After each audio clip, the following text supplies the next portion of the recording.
ಚೆನ್ನಾಗಿದೆ ಆ ರಾಸ್ಕಲ್ಗೆ ಜೋಡಿ. ಆರ್ಯ,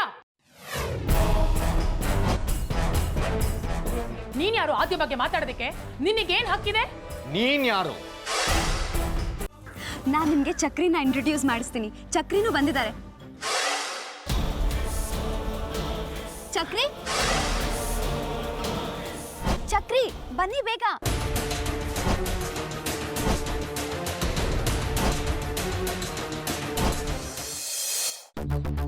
ಭೈರವಿಯಮ್ಮ, ಇನ್ನು ಚಕ್ರಿ ಬರ್ಲೇ ಇಲ್ಲ. ಬರ್ತಾನೆ ಅಂತ ಹೇಳಿ ಅರ್ಧ ಗಂಟೆ ಆಯ್ತು. ಬರ್ತಾನೆ ಕಣೆ, ಯಾಕಿಷ್ಟೊಂದು ಅರ್ಜೆಂಟು? ಸ್ವಲ್ಪ ವೆಯ್ಟ್ ಮಾಡೋ. ಹಾ, ನಾನು ಹೇಳಿದ್ದು ಜ್ಞಾಪಕ ಇದೆ ತಾನೇ? ಚೆನ್ನಾಗಿ ನೆನಪಿದೆ. ಇಲ್ಲೇ ತಂದಿಟ್ಕೊಂಡ್ಬಿಟ್ಟಿದ್ದೀನಿ. ಅವ್ನ ಒಳಗಡೆ ಹೋಗ್ತಿದಂಗ್ಲೆ ಕೆಲಸ ಮುಗಿಸ್ಬಿಡೋದೆ. ಭೈರವಿಯಮ್ಮ, ಚಕ್ರಿ ಬರ್ತಾ ಇದ್ದಾನೆ.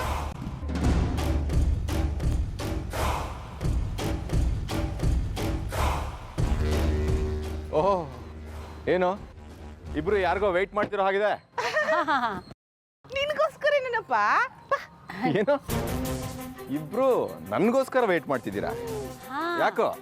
ನಿನ್ಗೋಸ್ಕರ ಮಾತ್ರ ಅಲ್ಲ, ಜಾಸ್ಮಿನ್ಗೋಸ್ಕರನೂ ವೆಯ್ಟ್ ಮಾಡ್ತಾ ಇದೀವಿ. Only you coming. Where are Jasmine? ಅವಳು ಆಫೀಸ್ಗೆ ಹೋದ್ಲು, ನಾನು ವಾಪಸ್ ಬಂದೆ. ಅವಳು ಆಫೀಸ್ಗೆ ಹೋಗಿ ನಾನೇನು ಮಾಡಲಿ?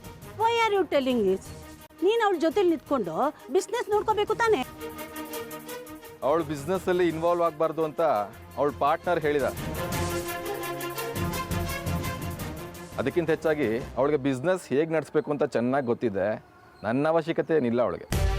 ಅದು ಹಾಗಲ್ಲ ಛತ್ರಿ. What you tell? ಭೈರಮ್ಮ, ನನಗೆ ಫೋರ್ಸ್ ಮಾಡಬೇಡಿ. I don't have any interest in that business. English ಅರ್ಥ ಆಗುತ್ತಲ್ಲ? Thank you.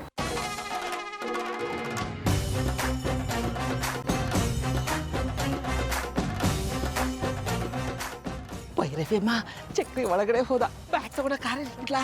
ಇಡೋಕ್ ಮುಂಚೆ ಚಕ್ರಿ ಒಳಗಡೆ ಹೋಗಿದ್ದಾನೋ ಇಲ್ವೋ ಅಂತ ಕನ್ಫರ್ಮ್ ಮಾಡ್ಕೋ. ಹೋಗಿದ್ದಾನೆ, ಎಲ್ಲೋ ಒಳಗೆ ಕಾಣಿಸ್ತಿಲ್ಲ. ಹಾಗಾದ್ರೆ ಆ ಬ್ಯಾಗ್ ತಗೊಂಡೋಗಿ ಡಿಕ್ಕಿಲಿಡು.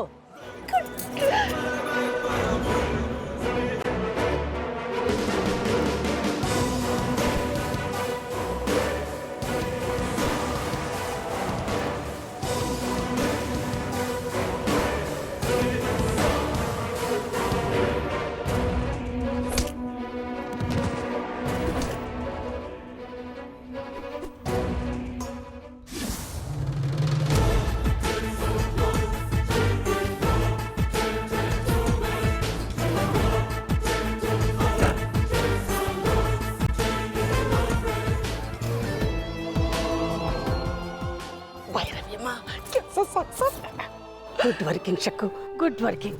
ಆದ್ರೆ ಈ ಸರಿ ಚಕ್ರಿ ಸಿಕ್ಕಾಕೊಳ್ಳಲ್ಲ ಅಂತ ನನ್ಗೆ ಅನಿಸ್ತಾ ಇದೆ. ಶುಭ ನುಡಿಯೋ ಗುಡಿರಾಮ ಅಂತಂದ್ರೆ ಅಭಿಷೇಕನ ನುಡಿತಿಯಲ್ಲೇ. ಮುಂದೆ ಏನಾಗುತ್ತೆ ಅಂತ ನೋಡ್ತಾ ಇರು. ಪೆದ್ದ ಮುಂಡೆ ಇದೆ, ಪೆದ್ದ ಮುಂಡೆ ಇದೆ.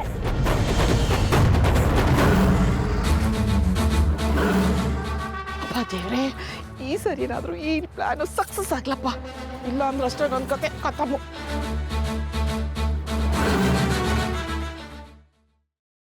ಶೋಭಮ್ಮ, ನಿಮ್ಮ ಕೈ ಮುಗಿದು ಬೇಡ್ಕೋತೀನಿ.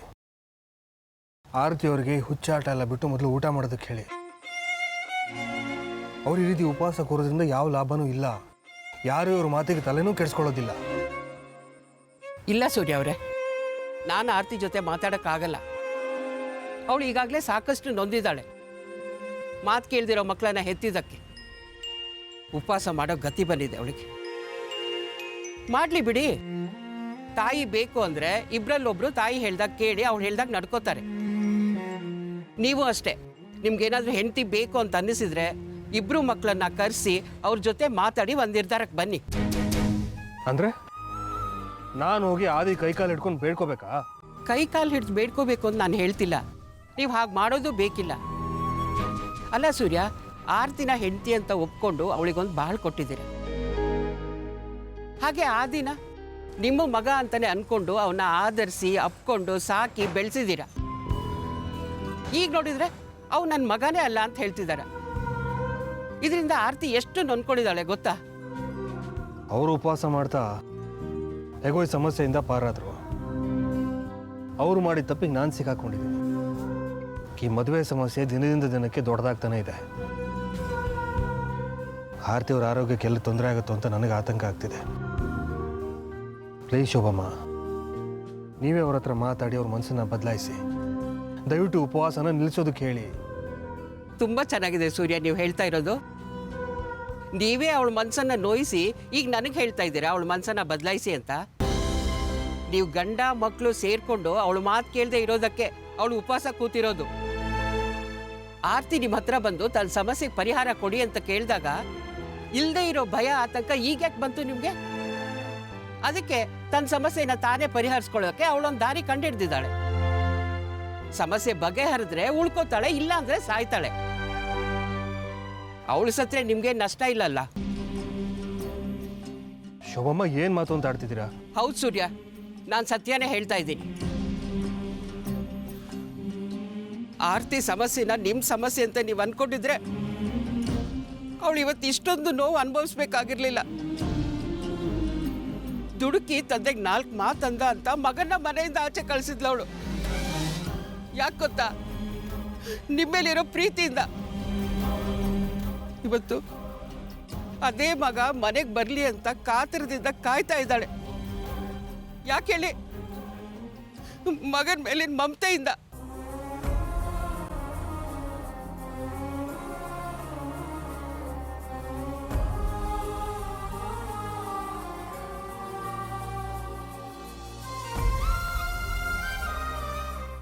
ಆರ್ಯನಾಗೆ ಆ ದಿನ ಅವಳು ಹೊಟ್ಟೆಲಿ ಹುಟ್ಟಿರೋ ಮಗನೇ.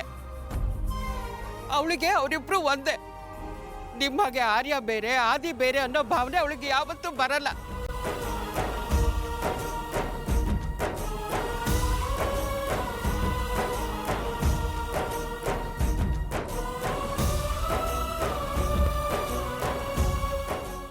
ತಾನು ಹೆತ್ತು ಮಕ್ಕಳಿಬ್ರು ತನ್ನ ಮಾತು ಕೇಳ್ತಿಲ್ಲ ಅಂತ ಸಂಕಟ ಪಡ್ತಿದ್ದಾಳೆ ಅವಳು. ಕೈ ಹಿಡಿದು ಗಂಡ ನೀವು ಅವಳನ್ನ ಅರ್ಥ ಮಾಡ್ಕೊಳ್ದೆ ಅವಳ ಭಾವನೆಗಳಿಗೆ ಸ್ಪಂದಿಸದೆ ನಿಮ್ಮ ಮೂಗಿನ ನೆರಕ್ಕೆ ನೀವು ಮಾತಾಡ್ತೀರಿ. ನೀವುಗಳೆಲ್ಲ ಸೇರಿಕೊಂಡು ಅವಳಿಗೆ ನೋವು ಕೊಟ್ಟಿದ್ರಿಂದಾನೇ ಅವಳು ಉಪವಾಸ ಕೂತಿರೋದು.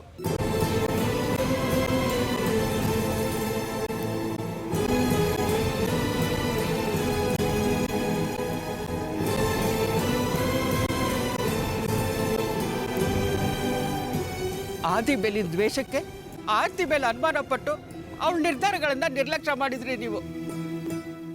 ಆದಿ ನಿಮ್ಮನ್ನ ತಂದೆ ಅಂತನೂ ನೋಡದೆ ಅವಮಾನ ಮಾಡಿದ್ದಾನೆ, ಬೈದಿದ್ದಾನೆ.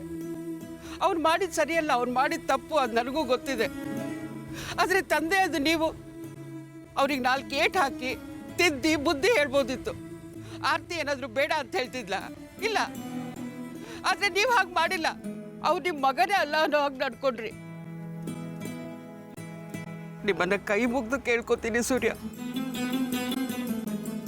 ನನ್ನ ಆರ್ತಿ ಜೀವನದಲ್ಲಿ ಸಾಕಷ್ಟು ನೊಂದ್ಬಿಟ್ಟಿದ್ದಾಳೆ. ಮಕ್ಕಳು ಅವಳು ಹೇಳಿದ ಮಾತು ಕೇಳಲ್ಲ. ಕೈ ಹಿಡಿದು ಗಂಡ ನೀವು ಅವಳನ್ನ ಅರ್ಥ ಮಾಡ್ಕೋತಿಲ್ಲ. ಕೆಲವು ವಿಷಯಗಳನ್ನ ಅವಳು ಮನಸ್ಸಲ್ಲಿ ಮುಚ್ಚಿಟ್ಕೊಂಡಿದ್ದಾಳೆ. ಅದೇನು ಅಂತ ನನಗೂ ಗೊತ್ತಿಲ್ಲ. ಆದರೆ ಅವಳು ಏನೇ ಮಾಡಿದ್ರು ಅದ್ರ ಹಿಂದೆ ಒಂದು ಒಳ್ಳೆ ಉದ್ದೇಶ ಇರುತ್ತೆ. ದಯವಿಟ್ಟು ಹೇಗಾದರೂ ಮಾಡಿ ಅವಳ ಸಮಸ್ಯೆನ ಪರಿಹರಿಸಿ ನನ್ನ ಆರ್ತಿನ ಕಾಪಾಡಿ ಸೂರ್ಯ ಅವರೇ, ನನ್ನ ಆರ್ತಿನ ಕಾಪಾಡಿ. ನಿಮ್ಮ ಕಾಲು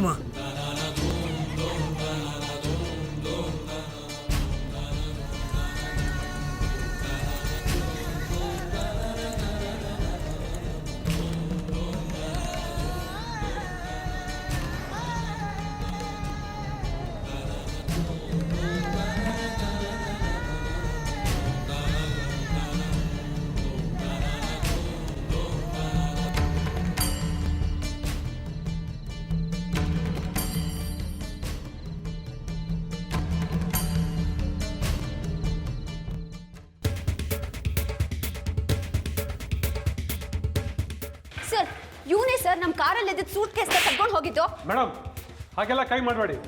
ಇವರು ಆರೋಪಿ ಅಷ್ಟೇ, ಅಪರಾಧಿ ಅಲ್ಲ. ಇವ್ರನ್ನ ಹೇಗೆ ಬಾಯ್ ಬಿಡಿಸ್ಬೇಕು ಅಂತ ನನಗೆ ಗೊತ್ತಿದೆ. ಹೇಳೋ, ಎಲ್ಲಿಟ್ಟಿದೆ ದುಡ್ಡು? ನಿನ್ನ ಜೊತೆ ಇನ್ನು ಯಾರು ಇದ್ದಾರೆ ಹೇಳೋ. ಸರ್, ನಂಗೆ ಇವ್ರು ಯಾರು ಅಂತ ಗೊತ್ತಿಲ್ಲ ಸರ್. ನಂಗೆ ಯಾವ ದುಡ್ಡು ಗೊತ್ತಿಲ್ಲ ಸರ್. ನನ್ನ ಬಿಟ್ಬಿಡಿ ಸರ್. ಸರ್, ಇವನು ಸುಳ್ಳು ಹೇಳ್ತಾ ಇದ್ದಾನೆ. ನಮ್ಮ ಹತ್ರ ದುಡ್ಡು ಕಿತ್ಕೊಂಡು ಹೋಗಿದ್ದು ಇವನೇ. ಈಗ ನೋಡಿದ್ರೆ ಏನು ಗೊತ್ತಿಲ್ಲ ಅನ್ನೋ ತರ ಮಾತಾಡ್ತಾ ಇದ್ದಾನೆ. ನೀವೇನು ಯೋಚನೆ ಮಾಡಬೇಡಿ ಮೇಡಮ್. ಮೊದಲೆಲ್ಲ ಹೀಗೆ ಹೇಳೋದು, ಸೆಲ್ಗಾಕಿ 4 ತತ್ಕಿದ್ರೆ ಎಲ್ಲ ಬಾಯ್ ಬಿಡ್ತಾರೆ. ರೈ, ಇವನು ಸೆಲ್ಗಾಕಿ ಸಾಯ ತನಕ ಬೂಟಲ್ಲಿ ಹೊಡೀರಿ. ಅದು ಹೇಗೆ ಸತ್ಯ ಬಾಯ್ ಬಿಡಲ್ವೋ ನಾನು ನೋಡ್ತೇನೆ.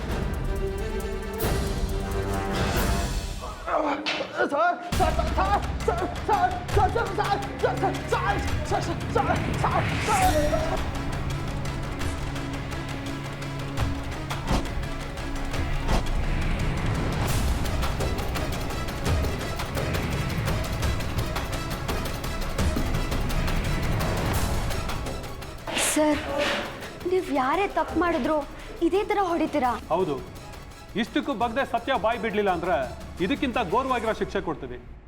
ಅಪರಾಧಿ ತಾನು ಅಪರಾಧ ಮಾಡಿಯೂ ಒಪ್ಕೊಳ್ಳಿಲ್ಲ ಅಂದ್ರೆ ಅವನ ಮೈ ಚರ್ಮ ಸುಲಿಯೋಗಿ ಹೊಡಿತೀವಿ. ಕೆಲವು ಗಟ್ಟಿ ಚರ್ಮದವ್ರಿಗೆ ಈ ಲಾಟಿಲ್ ಚಚ್ತಾ ಇದ್ರೆ ಅವ್ರಿಗೆ ಗೊತ್ತಿಲ್ಲದೆ ಸತ್ಯ ಬಾಯ್ ಬಿಟ್ಬಿಡ್ತಾರೆ. ರೈ, ಇನ್ನೂ ಚೆನ್ನಾಗಿ ಚಚ್ಚ್ರಿ ಅವನಿಗೆ. ಸತ್ಯ ಅದು ಹೇಗೆ ಬಾಯ್ ಬಿಡಲ್ವ ನಾನು ನೋಡ್ತೇನೆ.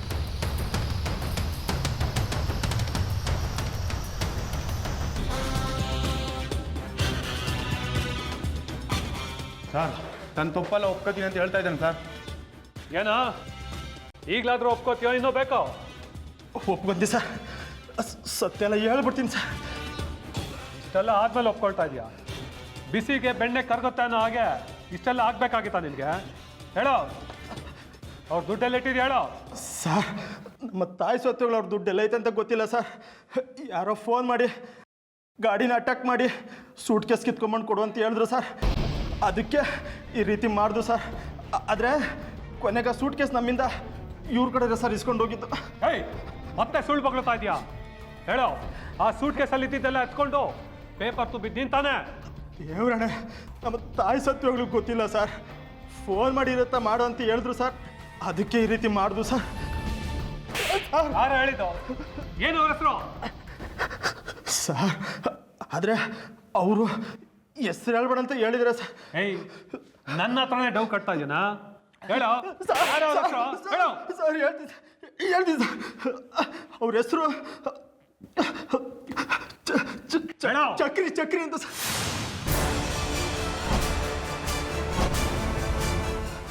ಇವ್ರು ಮೇಡಮ್ ಜೊತೆ ಇದ್ರಲ್ಲ, ಅವರೇ ಸರ್, ಅವರೇ ಹೇಳಿದ್ದು ಸರ್ ಈ ರೀತಿ ಎಲ್ಲ ಮಾಡು ಅಂತ ಸರ್. ಇನ್ಸ್ಪೆಕ್ಟರ್, ಇವನು ಸುಳ್ಳು ಹೇಳ್ತಾ ಇದ್ದಾನೆ. ನನ್ನ ಚಕ್ರಿ ಹಾಗೆ ಮಾಡೋದಕ್ಕೆ ಸಾಧ್ಯನೇ ಇಲ್ಲ. ಏಯ್, ಹೇಳೋ, ಸುಳ್ಳು ಹೇಳ್ತಾ ಇದೆಯಾನೋ? ನನ್ನ ಚಕ್ರಿ ಹಾಗೆ ಮಾಡೋದಕ್ಕೆ ಸಾಧ್ಯನೇ ಇಲ್ಲ. ದುಡ್ಡು ಎಲ್ಲಿಟ್ಟಿದ್ಯಾ ಅಂತ ಹೇಳು. ಮೇಡಮ್, ಸತ್ಯ ಹೇಳ್ತಾ ಇದ್ದೀನಿ ಮೇಡಮ್. ಈ ರೀತಿ ಮಾಡು ಅಂತ ನಿಮ್ಮ ಜೊತೆ ಇದ್ರಲ್ಲ, ಅವ್ರು ಮೇಡಮ್ ಫೋನ್ ಮಾಡಿ ಹೇಳಿದ್ದು. ಅಲ್ಲ ಮೇಡಮ್, ಅದರ ದುಡ್ಡು ಐತೆ ಅಂತ ಗೊತ್ತಿದ್ದಿದ್ರೆ ಯಾಕೆ ಮೇಡಮ್ ನೀವು ಸೂಟ್ ಕೇಸ್ ವಾಪಸ್ ಕೊಡ್ತಾ ಇದ್ದು? ಕಿತ್ಕೊಂಡು ಓಡ್ಬಿಡ್ತಾ ಇದ್ದು ಮೇಡಮ್. ಡೌಟ್ ಇದ್ರೆ ಅವ್ರನ್ನೇ ಕೇಳ್ಕೊಳ್ಳಿ ಮೇಡಮ್. ಏಯ್, ಇನ್ನೊಂದ್ಸಲ ನೀನ್ ಏನಾದ್ರೂ ನನ್ನ ಚಕ್ರಿ ಮೇಲೆ ತಪ್ಪು ಹೊರಿಸಿದ್ರೆ. ಮೇಡಮ್, ಅವ್ನು ಸತ್ಯನ ಹೇಳ್ತಾ ಇದ್ದಾನೆ ಅಂತ ನನ್ಗನ್ನಿಸ್ತಾ ಇದೆ. ಯಾವುದಕ್ಕೂ ಚಕ್ರಿನ ಒಂದ್ಸಲ ವಿಚಾರಣೆ ಮಾಡೋಣ. ಅವ್ರಿಗೊಂದು ಫೋನ್ ಮಾಡಿ ಒಂದು ಜಾಗ ಬರಕ್ಕೆ ಹೇಳಿ. ಇನ್ಸ್ಪೆಕ್ಟರ್, ನಾನು ನಿಜವಾಗ್ಲೂ ಹೇಳ್ತಾ ಇದ್ದೀನಿ, ಇದರಲ್ಲಿ ಚಕ್ರಿ ಪಾತ್ರ ಏನೂ ಇಲ್ಲ. ಇವನು ಸುಳ್ಳು ಹೇಳ್ತಾ ಇದ್ದಾನೆ. ನೋಡಿ, ನನಗೆ ಸತ್ಯ ಏನು ಅಂತ ಹೊರಗೆ ಬರಬೇಕಷ್ಟೇ. ನೀವು ಕೂಡ ಒಳ್ಳೆಯವನು ಕೆಟ್ಟವನು ಸರ್ಟಿಫಿಕೇಟು ನನಗೆ ಬೇಕಾಗಿಲ್ಲ. ನೀವು ಚಕ್ರಿಗೆ ಫೋನ್ ಮಾಡಿ ಅವ್ನಿಗೊಂದು ಜಾಗ ಬರಕ್ಕೆ ಹೇಳಿ. ಯಾವುದೇ ಕಾರಣಕ್ಕೂ ನಾವಿಲ್ಲಿ ಮಾತಾಡಿರೋದು ಅವ್ನಿಗೆ ಗೊತ್ತಾಗಬಾರ್ದು. ಗೊತ್ತಾಯ್ತಾ? ಏನು ನೋಡ್ತಾ ಇದ್ದೀರಾ? ಫೋನ್ ಮಾಡಿ.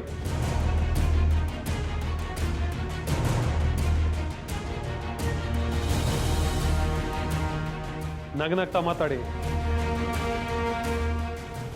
ಹೇಳು ಜಾಸ್. ಚಕ್ರಿ, ನಾನು ದುಡ್ಡನ್ನ ಅರ್ಪಿತಾ ಅವ್ರಿಗೆ ಕೊಟ್ಟು ಹೊರಟಿದ್ದೆ. ನೀವೆಲ್ಲಿದ್ದೀರಾ? ಇನ್ನೂ ಬಂದಿಲ್ವಲ್ಲ? ಅದೇ ನಂಗೆ ಸ್ವಲ್ಪ ಹೊರಗಡೆ ಕೆಲಸ ಇತ್ತು, ಅಲ್ಲಿಗೆ ಬಂದಿದ್ದೆ. ಇನ್ನೇನು ಎಲ್ಲ ಮುಗೀತು, ಮನೆಗೆ ಹೊರಟಿದ್ದೀನಿ. ನೀ ಎಲ್ಲಿದೆ ಹೇಳು, ಅಲ್ಲೇ ಬಂದು ಪಿಕ್ ಮಾಡ್ತೀನಿ. ನಾನೀಗ ಇಲ್ಲೇ ಆಫೀಸ್ ಸರ್ಕಲ್ ಹತ್ರ ಇದ್ದೀನಿ. ನೀವು ಬರ್ತೀರಾ? ಸರಿ, ಇನ್ನು 5 ನಿಮಿಷದಲ್ಲಿ ಬರ್ತೀನಿ. ಓಕೆ ಚಕ್ರಿ, ನಾನು ಇನ್ನೊಂದು 5 ನಿಮಿಷದಲ್ಲಿ ಅಲ್ಲಿ ಇರ್ತೀನಿ. ನೀವು ಬೇಗ ಬನ್ನಿ. ಓಕೆ, ಬಾಯ್. ಓಕೆ, ಬಾಯ್.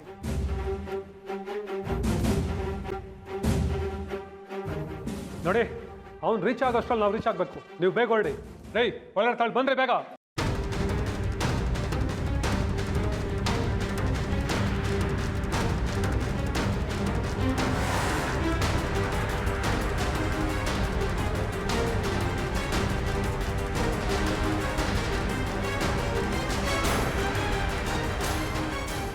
ಅಲ್ವಾ, ಸ್ಟೇಷನ್ಗೆ ಹೇಳ್ದಿರ್ತೀನಿ ಡ್ರಾಮಾ ಮಾಡಿದ್ದೀವಿ. ಆದರೆ ಅವ್ರು ಬರೋ ಗಂಟೆ ಇದ್ದು ಆಮೇಲೆ ಹೋಗ್ತೀವಿ.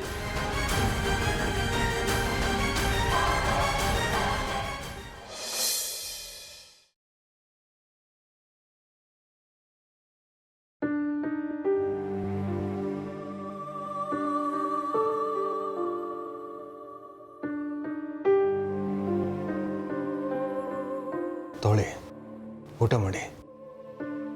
ನನಗೆ ಬೇಡ. ಹೋಗ್ಲಿ, ಜ್ಯೂಸ್ ಆದರೂ ಕುಡೀರಿ. ನನಗೇನು ಕುಡಿಯೋಕ್ಕೋ ಬೇಡ, ಏನು ತಿನ್ನೋಕ್ಕೋ ಬೇಡ. ದಯವಿಟ್ಟು ಒತ್ತಾಯ ಮಾಡಿಬಿಡಿ.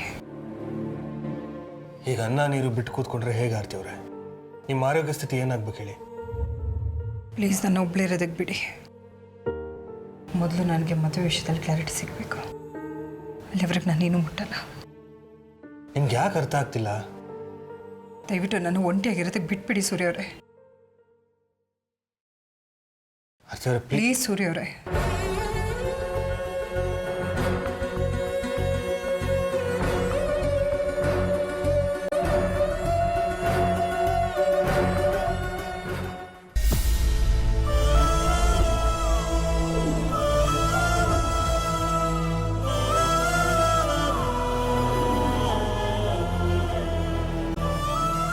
ನಿಂತ್ಕೋ.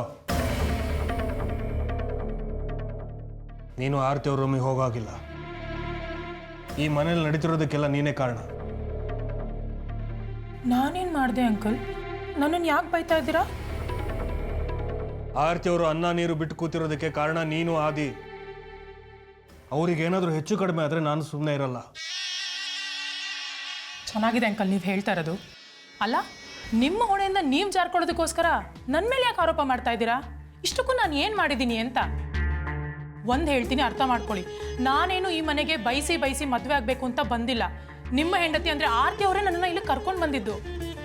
ಏನು ಹೇಳಿದ್ರಿ ನೀವು? ಇಷ್ಟಕ್ಕೆಲ್ಲ ನಾನೇ ಕಾರಣ ಅಂತ ಅಲ್ವಾ? ನೀವು ಒಂದನ್ನು ಮರ್ತಿದ್ದೀರಾ ಅಂತ ಅನ್ಸುತ್ತೆ ಅಂಕಲ್. ನಾನು ಈ ಮನೆಗೆ ಬರೋದಕ್ಕಿಂತ ಮುಂಚೆ ನಿಮ್ಮ ಮತ್ತು ಆರ್ತಿ ಆಂಟಿ ಮಧ್ಯೆ ಜಗಳ ನಡೀತಿತ್ತು. ಆ ಜಗಳನೇ ಇವತ್ತು ಈ ರೀತಿ ರೂಪ ಪಡೆದಿರೋದು. ಈಗ ನಾನು ಬಂದೆ ಅಂದ್ಬಿಟ್ಟು ನನ್ನ ಮೇಲೆ ಇಲ್ದಿರೋ ಆರೋಪನ ಹೊರಿಸ್ಬೇಡಿ. ನಿರೋಷ, ಯಾರ ಮುಂದೆ ನಿಂತ್ಕೊಂಡು ಮಾತಾಡ್ತಿದ್ಯಾ ಅನ್ನೋ ಪರಿಜ್ಞಾನ ಇಲ್ವಾ ನಿನಗೆ? ದೊಡ್ಡವ್ರ ಹತ್ರ ಹೇಗೆ ಮಾತಾಡಬೇಕು ಅನ್ನೋ ಸಂಸ್ಕಾರ ಇಲ್ವಾ? ತಿಳುವಳಿಕೆ ಇಟ್ಕೊಂಡು ಕರೆಕ್ಟಾಗಿ ಮಾತಾಡ್ತಾ ಇದ್ದೀನಿ ಅಂಕಲ್. ನಾನು ದೊಡ್ಡೋರಾಗಿ ನೀವು ಆದಿ ಮೇಲೆ ದೊಡ್ಡತನ ತೋರಿಸ್ತಿದ್ದಿದ್ರೆ ನಾನಿವತ್ತು ಈ ಥರ ಮಾತಾಡೋಂಥ ಪರಿಸ್ಥಿತಿನೇ ಬರ್ತಾ ಇರಲಿಲ್ಲ ಬಿಡಿ. ಒಂದೊಂದ್ಸಲ ಆದಿನ ಮಗ ಅಂತ ಹೇಳ್ತೀರಾ, ಒಂದೊಂದ್ಸಲ ಅವ್ನು ನನ್ನ ಮಗನೇ ಅಲ್ಲ ಅಂತ ಹೇಳ್ತಿರ್ತೀರಾ. ಒಂದು ಕಣ್ಣಿಗೆ ಬೆಣ್ಣೆ ಇನ್ನೊಂದು ಕಣ್ಣಿಗೆ ಸುಣ್ಣ ಹಚ್ಚೋ ಕೆಲಸ ಯಾಕೆ ಅಂಕಲ್ ಮಾಡ್ತೀರಾ? ಇಷ್ಟರಲ್ಲೇ ಗೊತ್ತಾಗುತ್ತೆ ಆರ್ತಿ ಆಂಟಿ ಯಾರಿಂದ ಉಪವಾಸ ಇದ್ದಾರೆ, ಅದಕ್ಕೆ ಕಾರಣ ಯಾರು ಅಂತ. ಪರವಾಗಿಲ್ಲ, ಆದಿ ನಿನ್ನ ತಲೆ ಚೆನ್ನಾಗೇ ತುಂಬ ಕಳಿಸಿದ. ಅದಕ್ಕೆ ನೀನು ಇಷ್ಟೊಂದು ಮಾತಾಡ್ತಿರೋದು, ಇಷ್ಟೊಂದು ಬದಲಾಗಿರೋದು. ಅವನೊಬ್ಬ ಅಪ್ರಯೋಜಕ, ಅವನು ನಂಬ್ಕೊಂಡು ಬಂದಿರೋ ನೀನು ದುಷ್ಟೆ. ಇಬ್ರಿಗೂ ಚೆನ್ನಾಗಿದೆ ಜೋಡಿ. ಇಬ್ರು ಸೇರ್ಕೊಂಡು ಈ ಮನೆ ಮಾನ ಮರ್ಯಾದಿನ ಬೀದಿಗೆ ತಂದು ಹರಾಜು ಮಾಡ್ತೀರಾ. ನಿಮ್ಮನ್ನು ಅನ್ಕೊಂಡು ಉಪವಾಸ ಕೂತಿದ್ದಾರಲ್ಲ ಆರ್ತಿ ಅವರು, ಅವ್ರಿಗೆ ಬುದ್ಧಿ ಇಲ್ಲ. ನಿಮ್ಮ ಮುಖ ನೋಡೋಕ್ಕೂ ನಾಚಿಕೆ ಆಗತ್ತೆ ನನಗೆ. ನಾಯಿನ ಕರ್ಕೊಂಬಂದು ಉಪ್ಪರಿಗೆ ಮೇಲೆ ಕೂರಿಸಿದಾಗೆ ಆರ್ತಿ ಅವರು ನಿನ್ನನ್ನು ಕರ್ಕೊಂಬಂದು ಈ ಮನೇಲಿ ಇಟ್ಕೊಂಡಿದ್ದಾರೆ. ನಾನು ಈ ಮನೇಲಿ ಇರಲ್ಲ. ಇಷ್ಟೆಲ್ಲ ಅನ್ನಿಸ್ಕೊಂಡು ನಾನು ಯಾಕಿರ್ಬೇಕು? ನಾನು ಹೊರಟೋಗ್ತೀನಿ. ತೊಲಗು ಇಲ್ಲಿಂದ. ಈ ಮನೇಲಿದ್ದು ಬೆಂಕಿ ಹಚ್ಚಿದ್ ಸಾಕು. ನೀನಿದ್ರೆ ಈ ಮನೆಯಾಗಿ ಉಳಿಯಲ್ಲ. ಸೂರ್ಯ ಅವರೇ, ಅವಳು ಮನೆ ಬಿಟ್ಟು ಹೋದ್ರೆ ಮನೆ ಸ್ಮಶಾನ ಆಗುತ್ತೆ. ಅವಳು ಮಾತಾಡಿದ್ರಲ್ಲಿ ಏನು ತಪ್ಪಿದೆ? ನಾನು ಹೊರಡ್ತೀನಿ ಆಂಟಿ. ನಿರೀಶ ನಿಂತ್ಕೋ ಪ್ಲೀಸ್ ಕಣೆ, ನೀನೆಲ್ಲೂ ಹೋಗ್ಬೇಡ. ಇಲ್ಲ ಆಂಟಿ, ನಾನು ಹೋಗಬೇಕು, ನನ್ನನ್ನು ಬಿಟ್ಬಿಡಿ. ನಾನು ನಿಮ್ಗೆ ನೆನ್ನೆನೇ ಹೇಳಿದ್ದೆ ನನಗೆಲ್ಲ ಅವಮಾನ ಆಗುತ್ತೋ ನನ್ನಲ್ಲಿ ಇರಲ್ಲ ಅಂತ. ನೀವೇ ಕೇಳಿಸ್ಕೊಂಡಿದ್ದಾನೆ ಅಂಕಲ್ ಹೇಗೆಲ್ಲ ಮಾತಾಡಿದ್ರು ಅಂತ. ಈ ಮನೇಲಿ ಆಗ್ತಿರೋದಕ್ಕೆಲ್ಲ ನಾನೇ ಅಂತೆ ಕಾರಣ. ಇಷ್ಟೆಲ್ಲ ಅನ್ನಿಸ್ಕೊಂಡೇನೋ ನಾನು ಈ ಮನೇಲಿ ಇರ್ಬೇಕಾ ಆಂಟಿ? ನೀನ್ ಮಾತಾಡಿ ಸರಿನಾ? ಸೂರ್ಯ ಅವರೇ, ಅವಳು ಮಾತಾಡಿ ಸರಿಯಾಗಿದೆ. ಆರ್ತಿ ಅವರೇ, ನಿಮ್ಗೆ ಗೊತ್ತಿಲ್ಲ. ನನಗೆ ಗೊತ್ತು, ನಾನು ಕೇಳಿಸ್ಕೊಂಡಿದ್ದೀನಿ.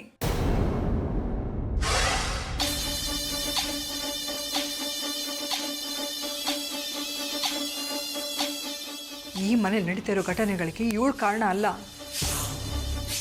ಇವಳು ನನ್ನ ಸೊಸೆಯಾಗಿ ಬರೋಳು. ತನ್ನ ಅಸ್ತಿತ್ವದ ಬಗ್ಗೆ ಪ್ರಶ್ನೆ ಮಾಡೋದ್ರಲ್ಲಿ ತಪ್ಪು ಅಂತ ನನಗೆ ಅನಿಸ್ತಾ ಇಲ್ಲ ಸೂರ್ಯ ಅವರೇ. ಅವಳು ಈ ಮನೆಗೆ ಬಂದಿದ್ದಾಳೆ, ನನ್ನ ಮಾತಿಗೆ ಸೋತು ಬಂದಿದ್ದಾಳೆ.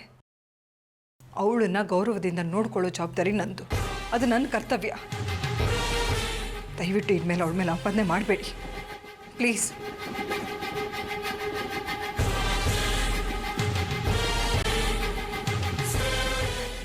ನೋಡು ನೀರಶ, ಅವ್ರೇನೋ ಹೇಳಿದ್ರು ಅಂತ ಬೇಸರ ಮಾಡ್ಕೋಬೇಡ್ವೆ. ಈಗ ನೀನು ರೂಮಿಗೆ ಹೋಗು ಆಂಟಿ. ಪ್ಲೀಸ್, ನೀನಾದರೂ ನನ್ನ ಮಾತಿಗೆ ಬೆಲೆ ಕೊಡ್ತೀಯ ಅಂತ ಅಂದ್ಕೊಂಡಿದ್ದೀನಿ. ಹೋಗು. ಸರಿ ಆಂಟಿ, ಹೋಗು.